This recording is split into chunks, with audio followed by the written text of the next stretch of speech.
Hello students, पिछली class में हमने क्वेश्चन नंबर 24 तक डीपीपी सॉल्व कर ली थी। ये आपकी सुपर पोजिशन ऑफ वेव्स की क्लास वर्क डीपीपी है और इसमें हमने क्वेश्चन नंबर 24 तक सॉल्व कर लिए थे सारे क्वेश्चंस। क्वेश्चन नंबर 25 में लिखा नहीं, यहाँ पे मैंने शुरुआत की है 27 एंड 28 से। 25 मैंने लिखा नहीं है, 26 भी नहीं लिखने वाला। बेसिकली बहुत सिंपल क्वेश्चन है वो। क्वेश्चन नंबर 25 क्या कहता है? The distance between node and adjacent anti node of stationary wave of wavelength lambda is. हमें पता है it is node and anti node है, तो उन दोनों के बीच में जो डिस्टेंस रहता है it is lambda by 4। It is discussed in the theory. ये था इसका क्वेश्चन। ऑप्शन है इसका B option. Next is question number 26। The phase difference between node and adjacent antinode in a stationary wave is equal to. एक है anti node है, दूसरा नोड है। एंटी नोड एंड नोड में जो सेपरेशन रहता है वो रहता है लैम्डा बाय 4 का। सो अकॉर्डिंगली अगर हम सॉल्व करके देखें तो फेज डिफरेंस रहता है आपका 2 पाई एक्स बाय लैम्डा। सो 2 पाई और ये जो x है यानी separation between node and anti node वो रहता है lambda by 4 divided by lambda. तो आप देख सकते हो ये लैम्डा लैम्डा कैंसिल हो रहा है, 2 2 ज़ा 4। तो ये जो फेज डिफरेंस आ रहा है वो आ रहा है पाई बाय 2 का। तो ये भी एक बहुत सिंपल क्वेश्चन था, आपको बस 2 pi x by lambda use करना है। इससे पहले मैंने कई बार कहा है कि ये जो इक्वेशन है 2 पाई एक्स बाय लैम्डा ये आपके लिए बहुत ज़रूरी है, क्योंकि इस चैप्टर में separation between 2 points having phase difference, या फिर if there is a separation of x then what is the phase difference, ये ऐसे क्वेश्चंस कई बार आ चुके हैं, ये मैंने बताया भी है आपको, तो इस पे आपको ध्यान देना है। तो ये था पाई बाय 2, इसका आंसर है क्वेश्चन नंबर 26 का। अब आगे बढ़ते हैं, let us proceed to question number 27। So 27 में जो क्वेश्चन उन्होंने पूछा है, the equation y is equal to 0.02 sine 500 pi T cos of 4.5x represents, और आगे कुछ ऑप्शंस उन्होंने वहाँ पे दिए हैं। तो पहले हम एक काम कर लेते हैं, हम इसकी फ्रीक्वेंसी निकाल लेते हैं।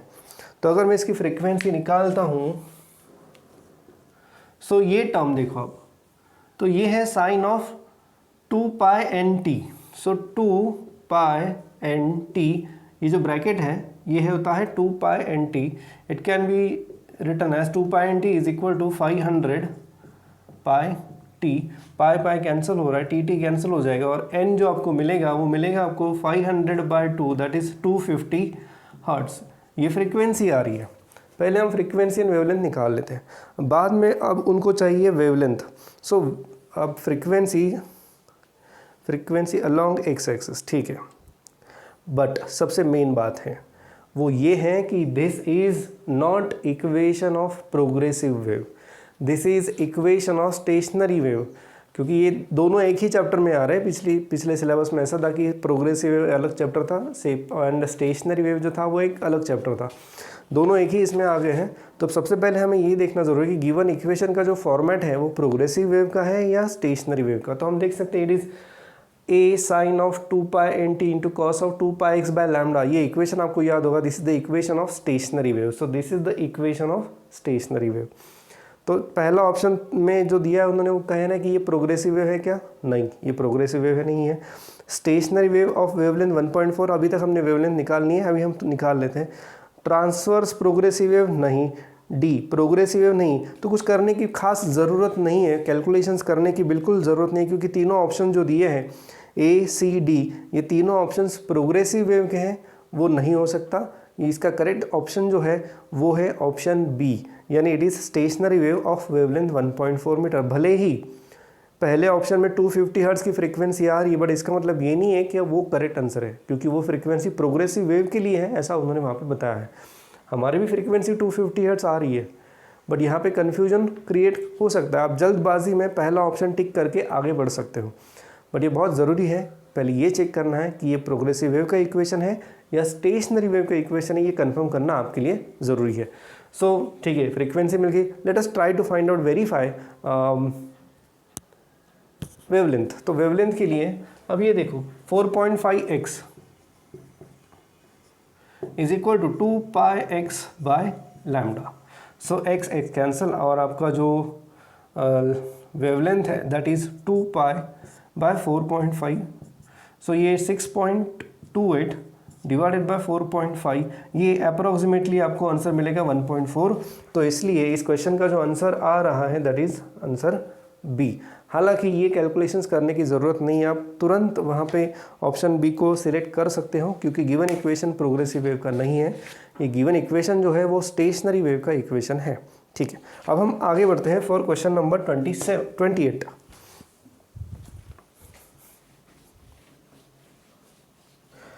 सो क्वेश्चन नंबर 28 ये कह रहा है कि y is equal to 0.8 sine of 200 pi T cos of pi x by 20, separation between adjacent node is, separation between adjacent node ही पूछा है, यस, कॉन्जिक्यूटिव नोड्स। तो नोड्स के बीच में जो सेपरेशन रहता है, हमें पता है जो सेपरेशन रहता है वो रहता है लैम्डा बाय 2 का। तो यहाँ पे सबसे बड़ा काम अभी हमें ये करना है कि वेवलेंथ निकालनी है। वेवलेंथ हमें यहाँ से मिलती है कॉस वाली टर्म से। कॉस वाली टर्म यानी कभी कभी ये साइन भी रहेगा और ये भी कॉस रहेगा। तो ये याद क्या रखना है, जहाँ पे x है वो रहेगी लैम्डा वाली टर्म। तो ये देखो, I can compare pi x by 20 equal to 2 pi x by lambda. अब ये pi pi cancel, x x cancel, यहाँ पे बचता ये है lambda is equal to 2 into 20 यानी 40। और एक चीज़ यहाँ पे उन्होंने यूनिट मेंशन किया, मैंने लिखा नहीं है बट प्रॉब्लम में यूनिट मेंशन किया है। तो वो बता रहे हैं कि x is in centimetre and t is in second. तो अगर x सेंटीमीटर में है तो ये वेवलेंथ भी आपको सेंटीमीटर में मिलेगी। तो ये वेवलेंथ जो आपकी आ रही है that is equal to 40 centimetre. Separation between adjacent node वो रहता है लैम्डा बाई 2 यानी 40/2 that is equal to 20 centimetre. इतना सेपरेशन आपके दो नोड्स में यहाँ पे रहेगा। ऑप्शन आ रहा है आपका B. Next is question number 29।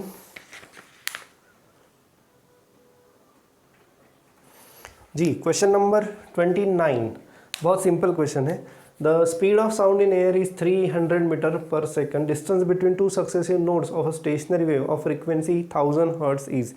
Speed दिया है और फ्रीक्वेंसी दी है। सबसे पहली बात कि ये जो स्पीड दिया जाता है ये स्पीड उस प्रोग्रेसिव वेव का दिया जाता है जिसकी वजह से स्टेशनरी वेव फॉर्म होती है। आपको याद होगा कि एक स्ट्रिंग है, तो इस स्ट्रिंग पे पहले हम प्रोग्रेसिव वेव जनरेट करते हैं। तो बाय टचिंग ट्यूनिंग फोर्क या उसे जस्ट ऐसे प्लग करके हम उस पर एक प्रोग्रेसिव वेव जनरेट करते हैं। ये वेव यहाँ से आती है, यहाँ से रिफ्लेक्ट होकर वापस आती है। So this reflection is continuously going on. तो ये यहाँ से जाएगी, फिर से ये दो रिफ्लेक्टेड वेव्स एक साथ मिलती है। तो ये जो प्रोग्रेसिव वेव की वजह से जो स्टेशनरी वेव बन रही है, उस स्टेशनरी वेव का जो स्पीड है वो ज़ीरो रहता है, क्योंकि इसीलिए तो उसको स्टेशनरी वेव कहते हैं। तो ये जो स्पीड दिया जाता है, ये स्पीड दिया जाता है उस प्रोग्रेसिव वेव का, इसका, जिसकी वजह से स्टेशनरी वेव बनी है। तो ये हमेशा याद रखना, otherwise there will be confusion. अब आगे बढ़ते हैं। तो हमें फ्रीक्वेंसी दी है और स्पीड दिया है। So using that we can find out wavelength. So हमें पता है कि speed v is frequency into wavelength. So wavelength is v by n। आपका जो वेलोसिटी है वो है 300 अपॉन n इज़ 1000। तो आपका आंसर आ रहा है 0.3। आंसर नहीं आ रहा है, ये आपको मिल रहा है वेवलेंथ। पूछा क्या है, the distance between two successive node. Successive nodes के बीच में जो डिस्टेंस रहता है वो रहता है लैम्डा बाय 2 यानी 0.3 divide by 2। So it is 0.15 metre. ये आपका फाइनल आंसर आ रहा है। So 0.15 metre. अच्छा, और यहाँ पे ऑप्शन दिए हैं सेंटीमीटर में, तो ये आएगा आपका 15 सेंटीमीटर। ये है आपका answer for the question number 29। Next question number 30। मैंने पूरा लिखा नहीं है, बहुत बड़ी स्टेटमेंट है इसलिए मैंने पूरा नहीं लिखा। कुछ इस प्रकार से है, wave of frequency 100 hertz travel along a string towards the fixed and, ऐसा है वहाँ पे, and it returns back after reflection.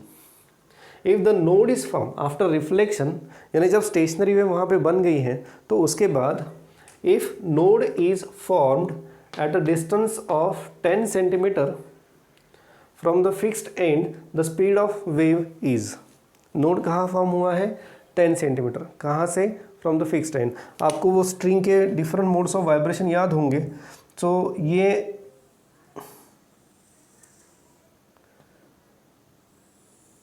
इस तरह से रहते हैं। कोई भी mode of vibration, number of loops में वेरी, बट उनका ये कहना है कि ये फिक्स्ड एंड है, तो यहाँ से ये जो नोड फॉर्म हो रहा है it is at a distance of 10 centimetre. और आपको पता होगा कि ये जो डिस्टेंस रहता है वो रहता है लैम्डा बाय 2। तो इसी कारण उन्होंने डायरेक्टली हमें क्या दिया है, लैम्डा दिया है। कैसे दिया है, लैम्डा बाय 2 दे के। सो lambda by 2 is 10 centimetre, so lambda is 20 centimetre. तो ये आ गई आपकी वेवलेंथ, आपके पास फ्रीक्वेंसी है, और जो ऑप्शंस दिए हैं स्पीड के वो मीटर पर सेकंड में दिए हैं। So let us find out. So speed is n lambda, so frequency है आपकी 100 इंटू जो वेवलेंथ है दैट इज 20 सेंटीमीटर यानी 0.2 मीटर इंटू 0.2, तो 100 इंटू 0.2 आपका आंसर आ रहा है 20 मीटर पर सेकंड। ये आपका आंसर है यहाँ पे। क्वेश्चन नंबर 30 है, याद रखना ये क्वेश्चन नंबर 30, मैंने नंबर नहीं दिया। कोई भी डाउट रहा तो आप ग्रुप में पूछ सकते हो। Next question 31।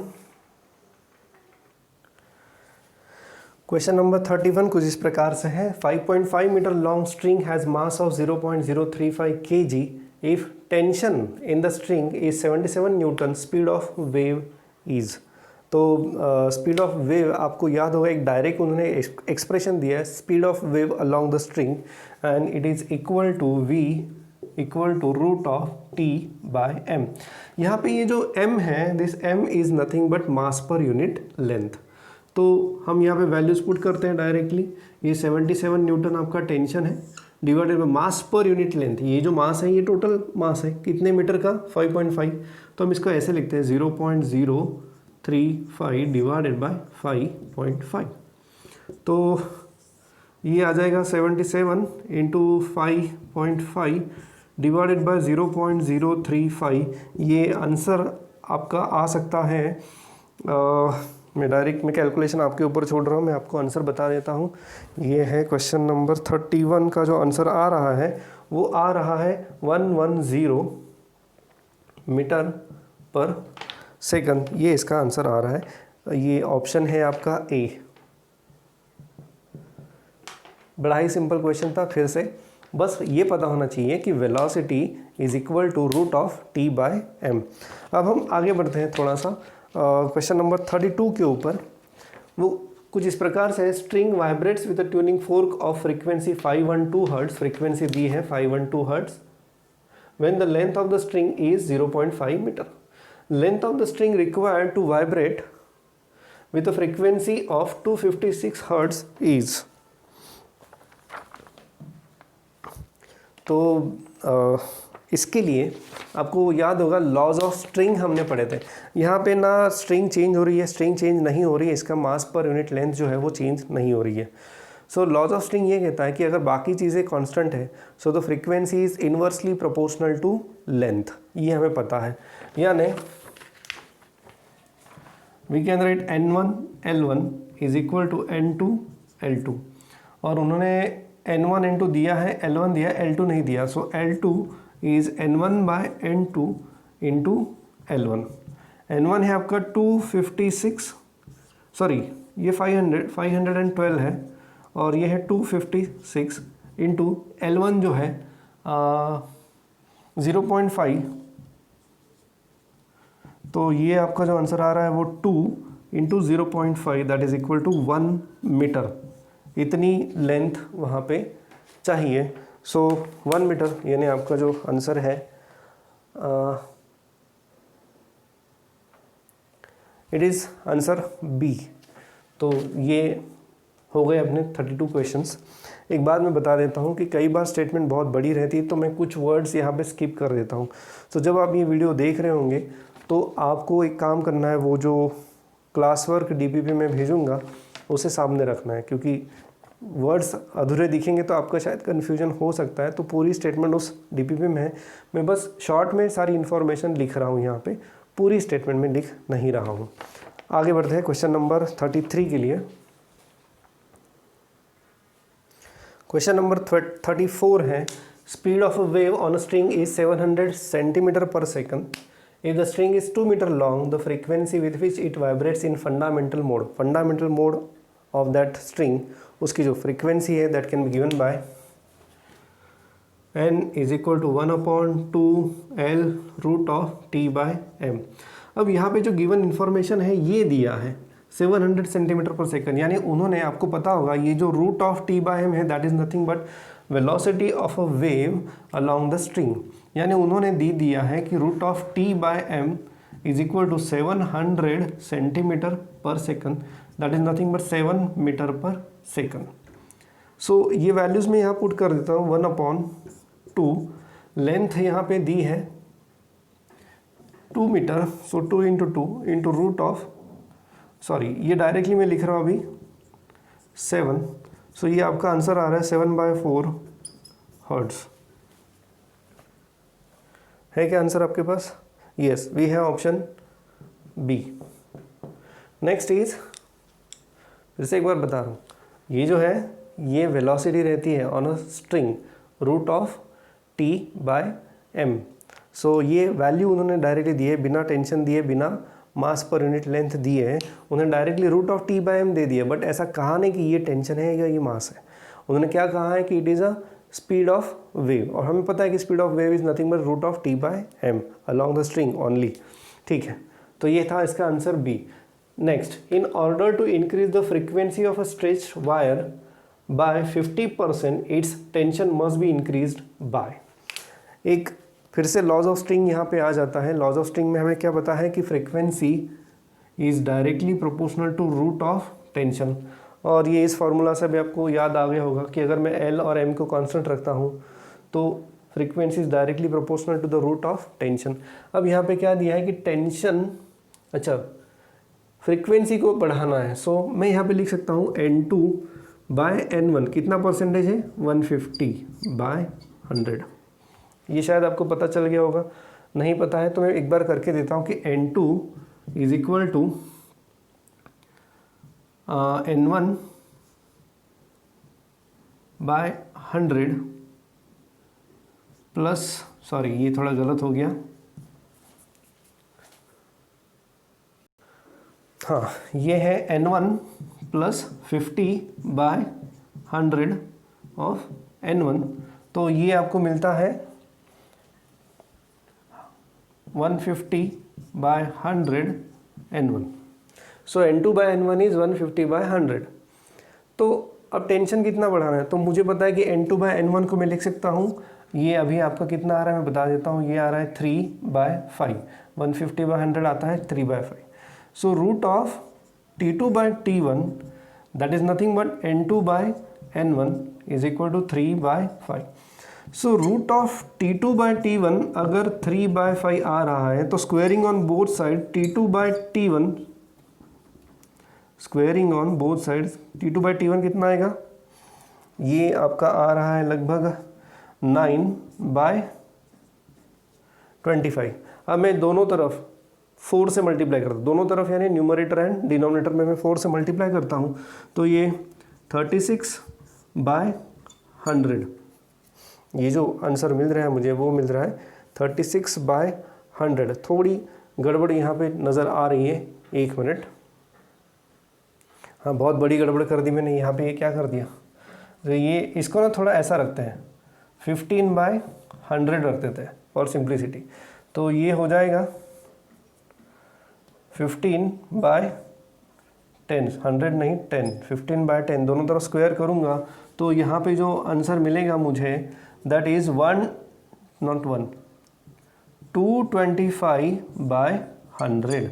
सो T2/T1 का जो रेशो आ रहा है वो आ रहा है 225/100। अब जैसे यहाँ पे मैंने किया 150/100 यानी ये 50% ज़्यादा रहता है, 150/100 यानी 50% ज़्यादा, सो 225/100 कितना रहेगा, वो रहेगा 125% ज़्यादा, तो इसका जो आंसर रहेगा वो रहेगा 125%। ऐसा कोई ऑप्शन है आपके पास?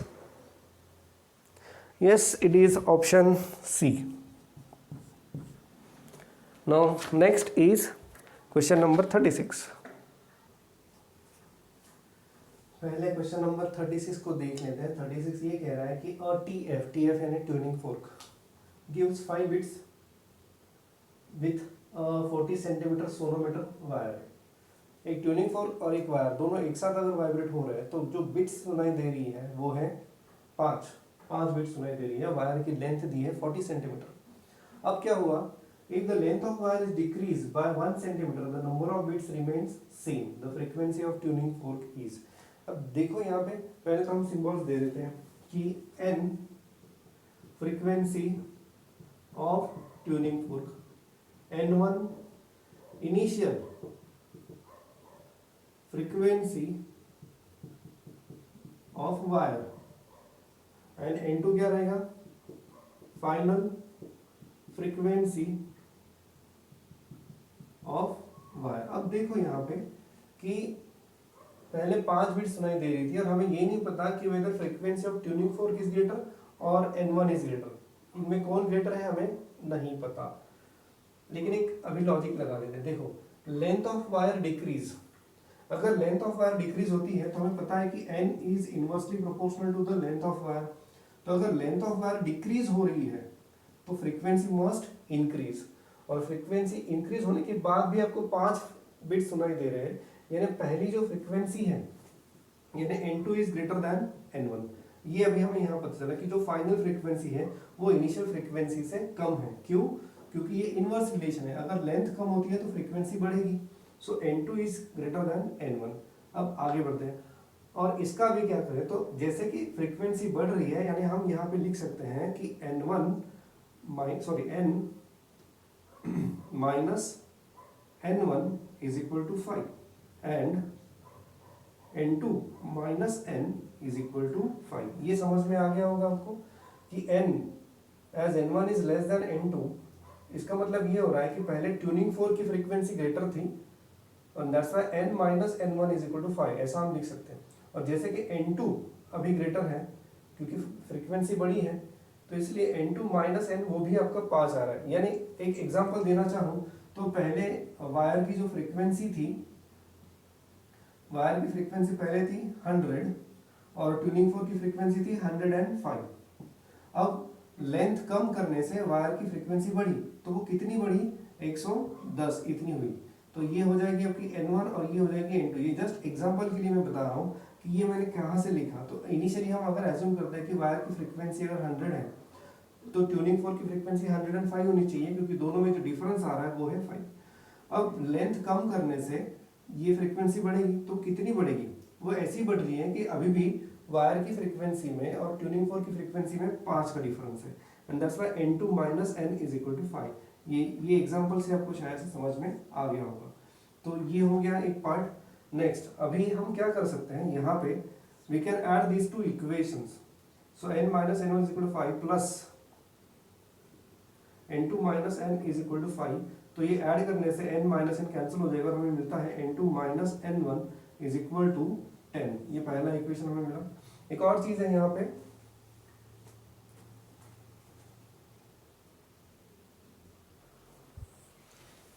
वो ये है कि अभी यहाँ पे थोड़ी जगह पहले मैं बना लेता हूँ।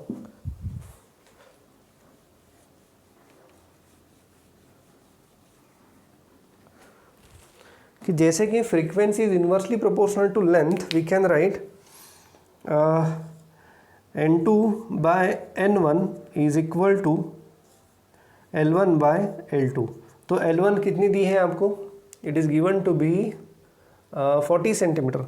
तो ये 40 by and it is decreased by 1 centimetre, so ये हो जाएगी 39। तो अब देखो, तो मुझे यहाँ पे ये मिल रहा है कि n2 from this equation n2 is equal to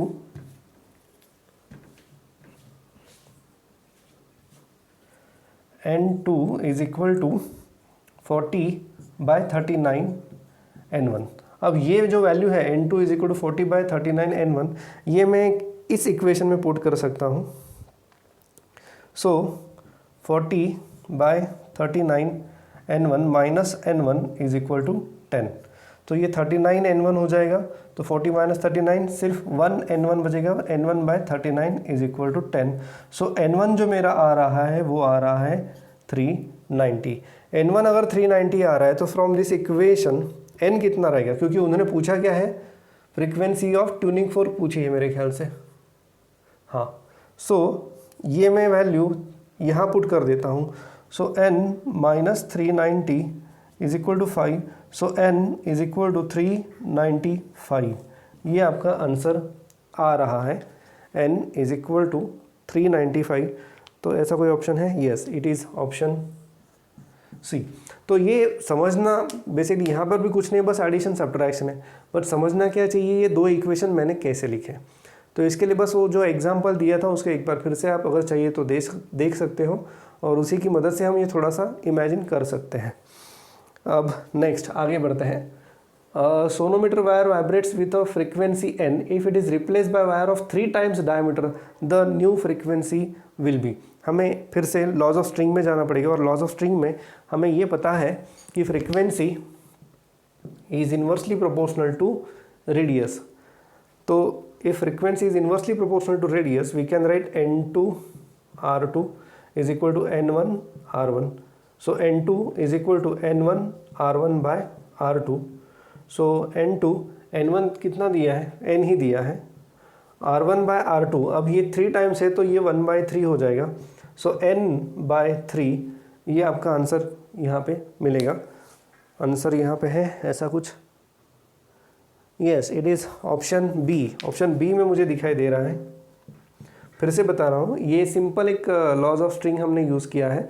तो उसमें से एक लॉ है n is inversely proportional to radius. तो अगर रेडियस 3 टाइम्स बढ़ती है तो फ्रीक्वेंसी 3 टाइम्स कम हो जाएगी, and that's why we are getting answer n/3 using this analysis. I hope ये आपको समझ में आ गया होगा। Next is question number 38। तो क्वेश्चन नंबर 38 कुछ इस तरह से है। A sonometer wire of 0.7 metre is stretched by weight of 4 kg। If fundamental frequency is 200 hertz then the linear mass density is. तो चलिए देखते हैं, लीनियर मास डेंसिटी निकालते हैं। हाँ, इसके लिए कुछ नहीं, simple fundamental frequency of a string का फॉर्मूला हमें यूज़ करना है, और वो है इस प्रकार से n is equal to 1/2L root of T/m। यहाँ पे सारी चीज़ें दी है, फ्रीक्वेंसी दी है, L दिया है, T दिया है, बस हमें M को निकालना है। तो let us substitute the values. n is 200, 1/2 into 0.7, और ये T जो दिया है वो 4 इंटू 10, क्योंकि टेंशन है तो इसको G से हमने मल्टीप्लाई किया, 9.8 की जगह मैंने 10 ले लिया है, अपॉन M। तो आप देख सकते हो ये 400 into 0.7 is 4 into 10 upon m। आपको बस क्या करना है, दोनों तरफ स्क्वायर करना है। दोनों तरफ स्क्वायर करने के बाद m की वैल्यू आपको यहाँ पे निकालनी है। आई होप आप ये कैलकुलेशंस कर पाओगे।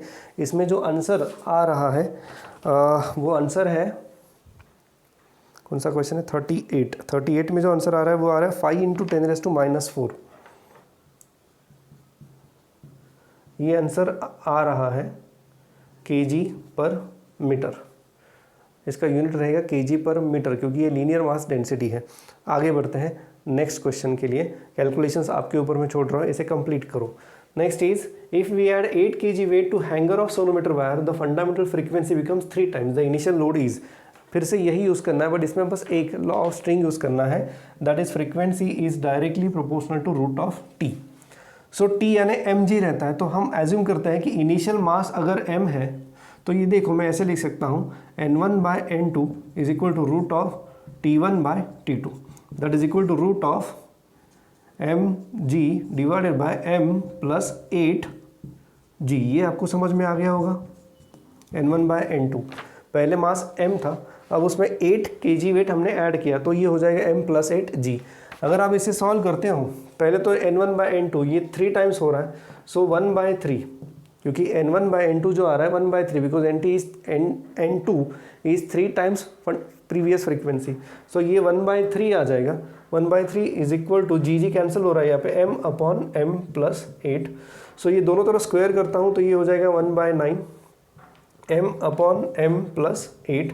सो m प्लस 8 इज 9m। तो ये जो m आ रहा है मेरा वो आ रहा है 1। Yes, it is 1 kg weight. ऐसा कोई ऑप्शन है आपके पास? Yes, it is option B. समझ में आ गया होगा आपको। बहुत ही सिंपल लॉ हमने ये यूज़ किया है, इसलिए ये लॉज ऑफ स्ट्रिंग जो है वो बहुत इंपॉर्टेंट है। कभी लेंथ चेंज कर देंगे, कभी टेंशन चेंज कर देंगे, क्योंकि कभी कभी लीनियर मास डेंसिटी भी चेंज कर देंगे। तो इसीलिए ये लॉज ऑफ स्ट्रिंग के ऊपर कई सारे क्वेश्चंस आने के चांसेस होते हैं, इसलिए इन तरह के क्वेश्चंस को ज़रा अच्छे से आप स्टडी करो। Let us proceed to question number 39। Okay, इसके बाद वाले जो न्यूमेरिकल्स है वो मैं नेक्स्ट वीडियो में ऐड कर रहा हूँ।